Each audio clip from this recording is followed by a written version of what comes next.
प्रिय विद्यार्थियों, video number 9 में कक्षा 10 विषय गणित में आपका एक बार फिर स्वागत है।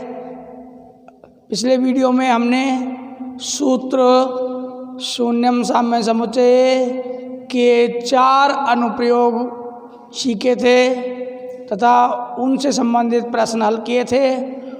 इस वीडियो में हम शेष 2 अनुप्रयोग समीकरण के सूत्र शून्यम साम्य समुच्चय द्वारा हल करने के सीखेंगे। तो अनुप्रयोग नंबर 5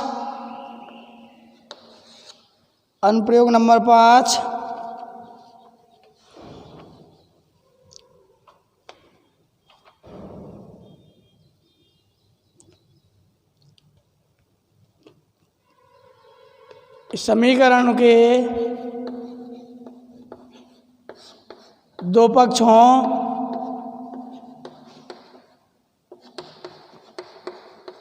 तथा प्रत्येक पक्ष में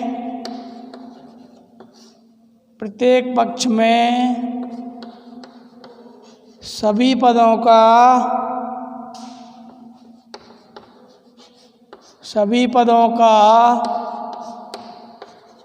अंश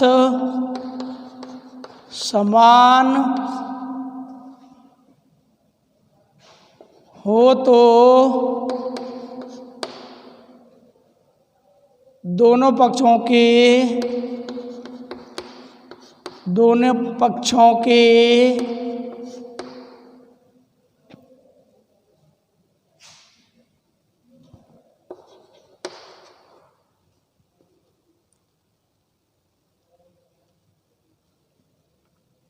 हरों का योग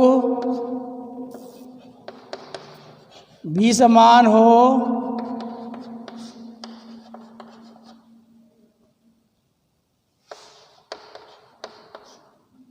तो किसी एक पक्ष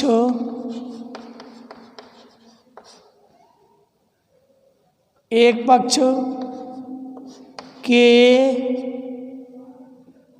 हरों के योग को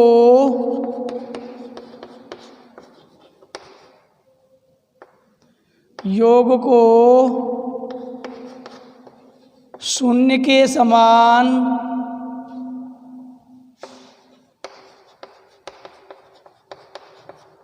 रखने पर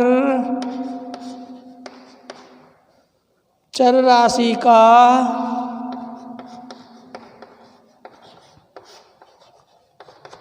मान प्राप्त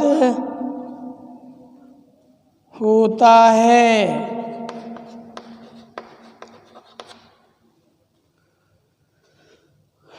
कुल मिलाकर के ये है बात कि समीकरण में 2 पक्ष हों, दोनों पक्षों में प्रत्येक पद का अंश समान हो, दोनों पक्षों का हरों का योग भी समान हो तो किसी भी एक पक्ष के हर के योग को शून्य के समान रखने पर चर का मान प्राप्त होगा।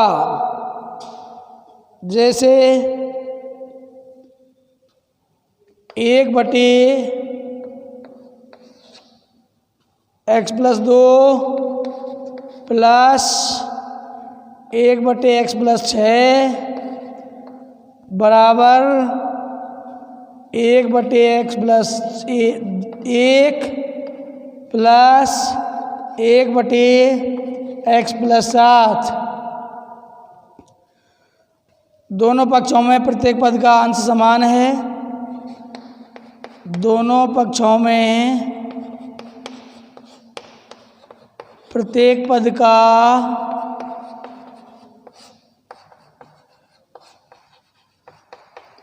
अंश समान है।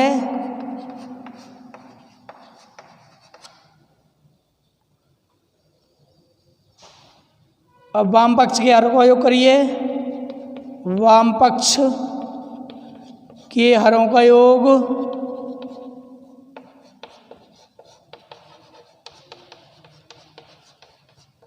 बराबर x plus 2 plus x plus 6 बराबर ये हो गया x और x 2x और 2 और 6 8। अब दक्षिण पक्ष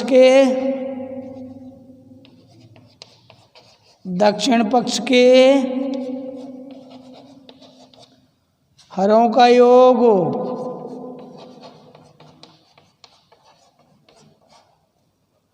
बराबर x plus 1 plus x plus 7 बराबर x और x 2x प्लस 7 और 1 8। दोनों पक्षों के हरों का योग भी समान आया है, तो शून्यम साम्यम समुच्चये सूत्र से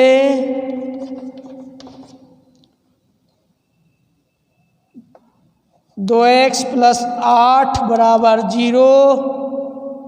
पक्षांतरण कर लें, 2x बराबर -8 और x बराबर -8 बटे 2। 2 को भाग 8 में दे लें 4 बार, x बराबर -4। क्वेश्चन का हल प्राप्त होगा -4, चर राशि का मान प्राप्त होगा -4।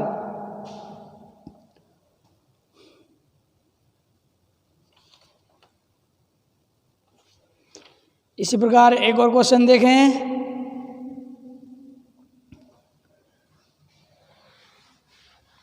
क्वेश्चन नंबर 2 लेते हैं इस अनुप्रयोग का।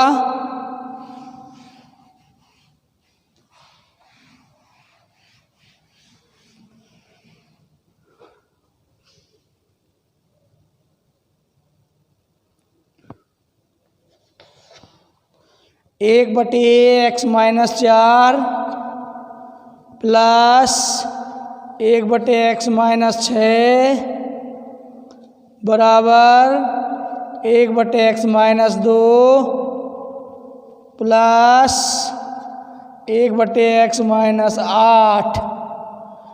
तो दोनों पक्षों में प्रत्येक पद का अंश एक समान है। वाम पक्ष के हरों को योग करते हैं, x -4 प्लस x -6। x और x हो गया 2x और -4 और -6 -10। इसी प्रकार दक्षिण पक्ष के हरों का योग करते हैं, x -2 प्लस x -8। x और x वही 2x और -2 और -8 -10। दोनों पक्षों के हरों का योग समान है, तो शून्यम साम्यम समुच्चय सूत्र से एक योग को 2x -10 को 0 के बराबर रख लेंगे। अब पक्षांतरण करते हैं, तो 2x बराबर होगा 10 और x बराबर 10 बटे 2। x बराबर 5, 2 का भाग 10 में देने पर 5। चर राशि x का मान प्राप्त होगा। इस प्रकार हम 5वें अनुप्रयोग को सीख चुके हैं और शून्यम साम्य समुच्चय सूत्र का अंतिम अनुप्रयोग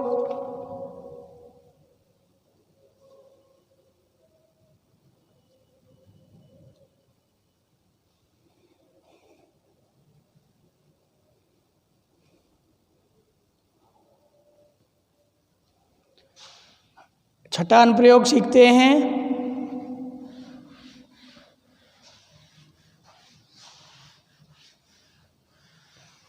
छठा अनुप्रयोग क्या है?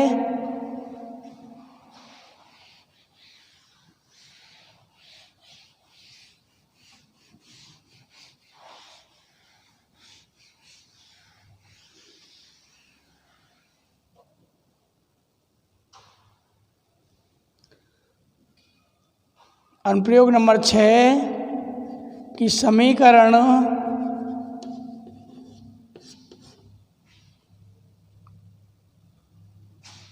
के दो पक्षों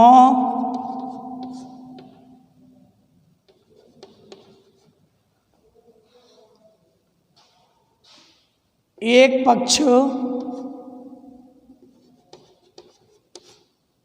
में के दो पदों में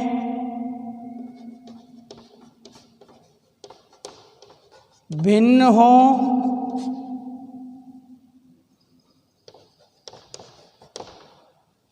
दोनों भिन्नों का अंश परस्पर समान हो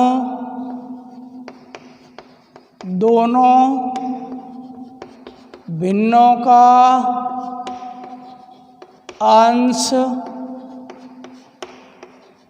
परस्पर समान हो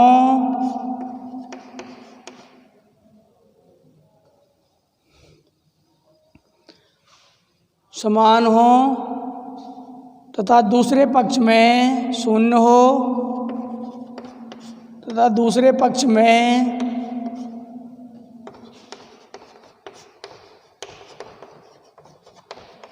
शून्य हो तो दोनों पक्षों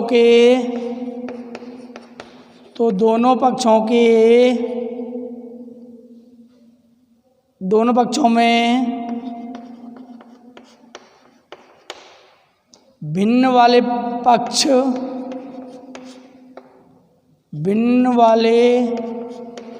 पक्ष के हरों के योग को शून्य के समान रखने पर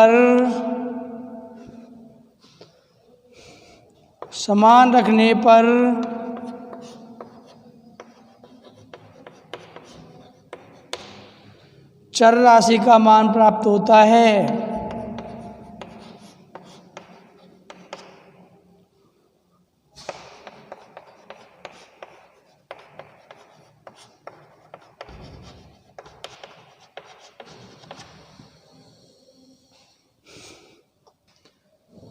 जैसे क्वेश्चन लेते हैं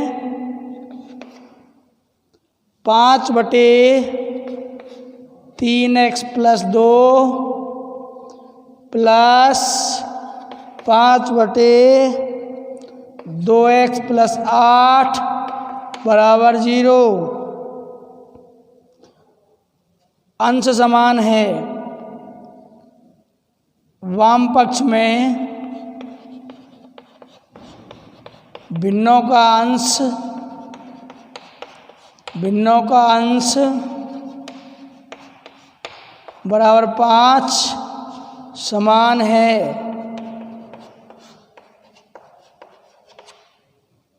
अब हरों का योग करिए। हरों का योग बराबर 3x + 2 प्लस 2x + 8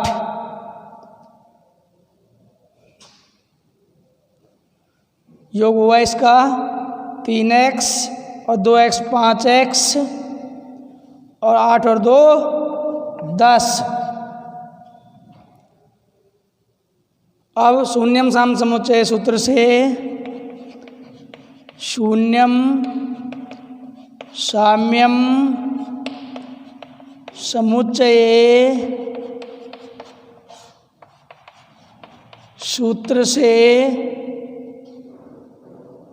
5x + 10 = 0 पक्षांतरण करते हैं तो 5x बराबर -10 x बराबर -10/5 5 दूनी 10 x बराबर -2 समीकरण का हल प्राप्त होगा।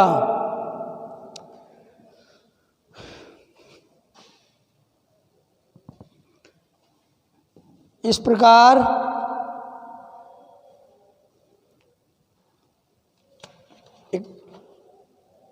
एक क्वेश्चन और लेते हैं। Question number 2।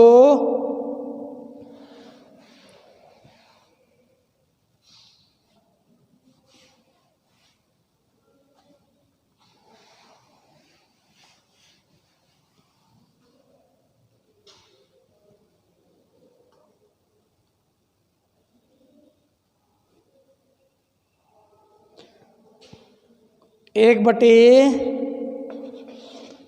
x plus 4 plus 1 बटे x माइनस 6 बराबर 0। अब वाम पक्ष में भिन्नों का अंश कितना है? 1, और वो समान है। हरों का योग करें।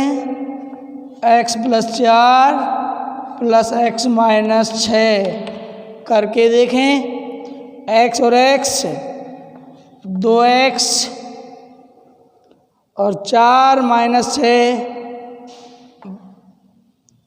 जब आएगा -2। अब शून्यम साम्यम समुच्चय सूत्र से इस योग को शून्य के बराबर रख के देखो तो 2x माइनस 2 बराबर 0। पक्षांतरण करते हैं तो 2x माइनस 2 के स्थान पर लिखोगे बराबर +2 और x बराबर 2 बटे 2, तो x बराबर 1 चर राशि का मान प्राप्त होगा। इस प्रकार सूत्र शून्यम साम्य समुच्चय सूत्र के 6 अनुप्रयोगों का अध्ययन कर लेने के पश्चात हम समीकरण हल करना वैदिक विधि से या वैदिक पद्धति से सीख लेते हैं, जो बहुत ही शॉर्ट एंड स्वीट है। और समीकरण हल करने के बाद हमारा ये वैदिक गणित का चैप्टर अध्याय पूरा होता है। और अब हम आपको लिए चलते हैं दूसरे अध्याय की ओर, वास्तविक संख्याएं। तो वास्तविक संख्याएं अध्याय 2।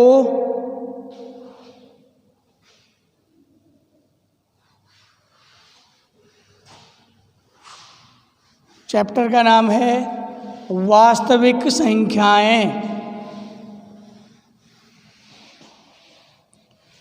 जिनके बारे में हम अध्ययन तो अगले वीडियो में करेंगे, लेकिन तब तक अध्याय 2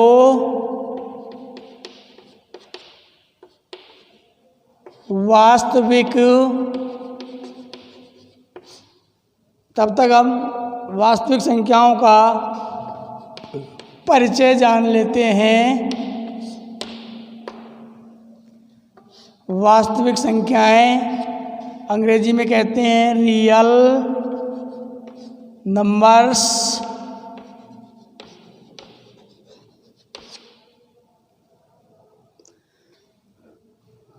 रियल नंबर्स।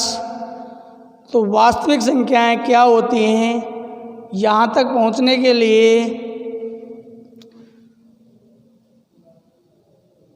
हमें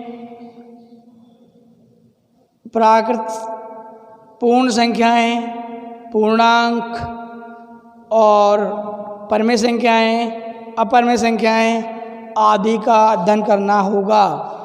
तो सबसे पहले हम लिखते हैं प्राकृत संख्याएं। नंबर 1 प्राकृत संख्याएं वे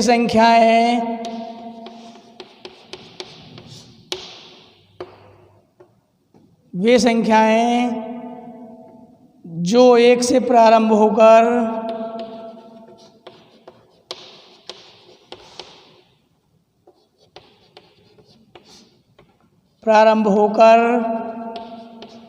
अनंत तक होती हैं।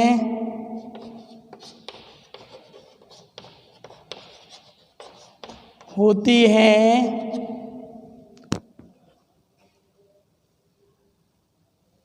प्राकृत संख्याएं कहलाती हैं।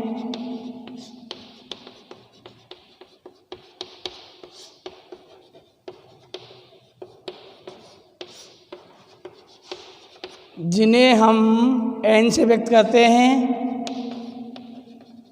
जिन्हें हम n से व्यक्त करते हैं,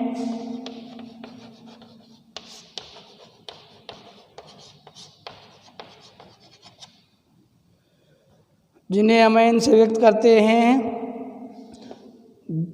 तो n बराबर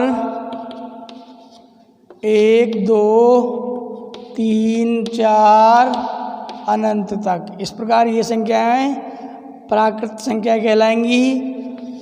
दूसरी संख्या आती हैं पूर्ण संख्याएं। पूर्ण संख्याएं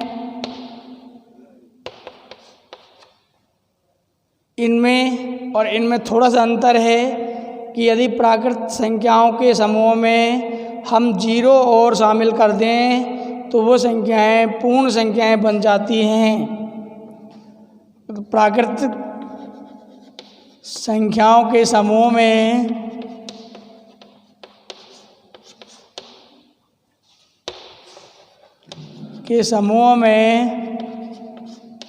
जीरो शामिल करने पर जो समूह प्राप्त होता है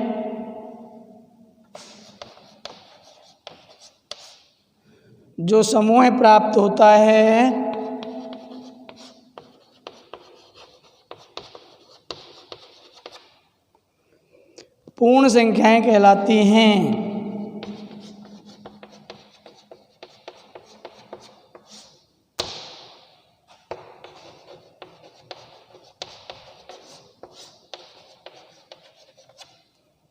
जिन्हें हम W से व्यक्त करते हैं।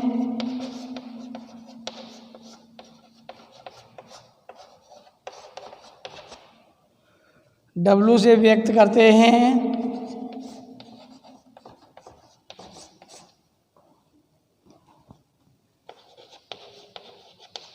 तो W बराबर 0 1 2 3 4 अनंत तक। तीसरी संख्याएं होती हैं पूर्णांक।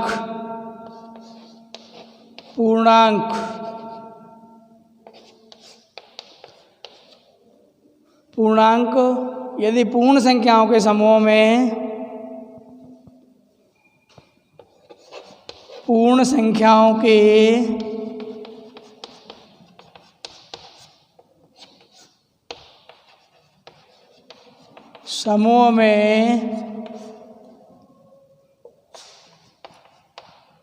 ऋणात्मक संख्याएं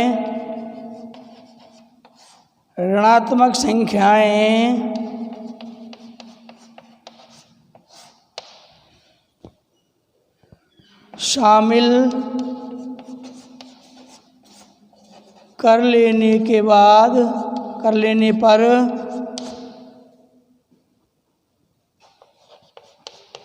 जो समूह प्राप्त होता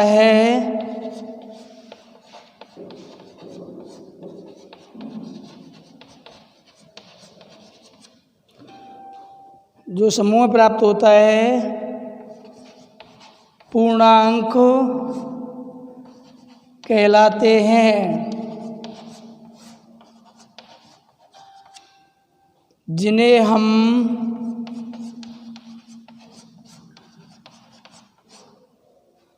Z से व्यक्त करते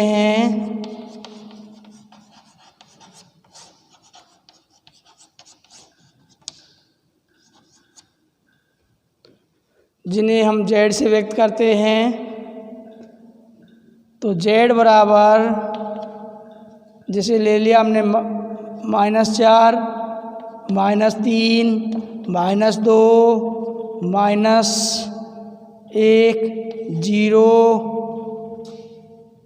1 2 3 4 इधर भी अनंत तक और इधर भी अनंत तक। अब समूह को देखने के बाद हमारे मस्तिष्क में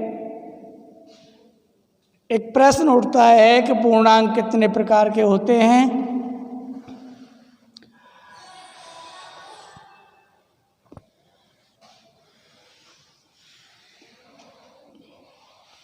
तो समूह देखने के बाद समूह के आधार पर हम पूर्णांकों को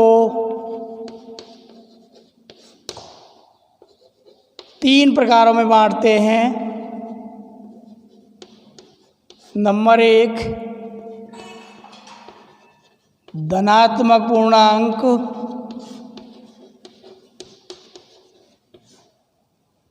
जिनमें आएंगे हमारा +1, +2, +3, +4 अनंत तक। दूसरा है हमारा ऋणात्मक पूर्णांक। ऋणात्मक पूर्णांक -1, -2, -3, -4 और ये भी अनंत तक। और तीसरा पूर्णांक आता है हमारा ऋणेतर पूर्णांक। ऋणेतर पूर्णांक, ऋणेतर पूर्णांक का मतलब है जो पूर्णांक ऋण नहीं है, यानी ऋणात्मक नहीं है, जिनमें हम शामिल करेंगे धनात्मक पूर्णांकों को और 0 को, 0 को। तो ये हो जाएगा 0 व +1, +2, +3, +4 अनंत तक। इस प्रकार पूर्णांकों के समूह के आधार पर हम पूर्णांकों को 3 प्रकारों में बांटते हैं। धनात्मक पूर्णांक जो प्लस के हैं, ऋणात्मक पूर्णांक जो माइनस के हैं, और ऋणेतर पूर्णांक जो माइनस नहीं हैं, अर्थात 0 और 1, 2, 3, 4 प्लस के।